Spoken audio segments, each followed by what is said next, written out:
બધાને જય સ્વામિનારાયણ। જો તમે પણ કેલેન્ડર જોયા વગર રોજ રોજ તુલસી તોડતા હોય તો તમને લાગી શકે છે હળાહળ પાપ, કારણ કે આપણા પુરાણોમાં તેમજ સત્સંગી જીવન ગ્રંથમાં ક્યારે તુલસી ન તોડવા જોઈએ એ વાત ખાસ લખેલી છે। ભગવાન શ્રી કૃષ્ણ સ્વમુખે કહ્યું છે કે હું તુલસી પૂજનથી જેવો પ્રસન્ન થઉં છું તેવો તો સાચા રત્નો, સાચા મોતીની માળા આદિના પૂજનથી પણ થતો નથી। 1 તોલો સોનું અને 4 તોલા ચાંદીનું દાન દેવાથી જે ફળ થાય છે તેટલું જ ફળ વિષ્ણુ ભગવાનની તુલસી વડે પૂજા કરવાથી પણ થાય છે। પુરાણોમાં અને સત્સંગી જીવન ગ્રંથમાં જણાવ્યા અનુસાર તુલસીના પાન રવિવાર, મંગળવાર અને શુક્રવારના દિવસે ન તોડવા જોઈએ।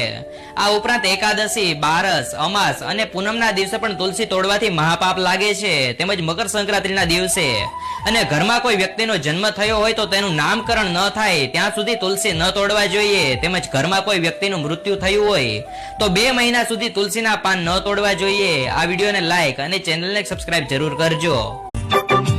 विष्णु के चरणों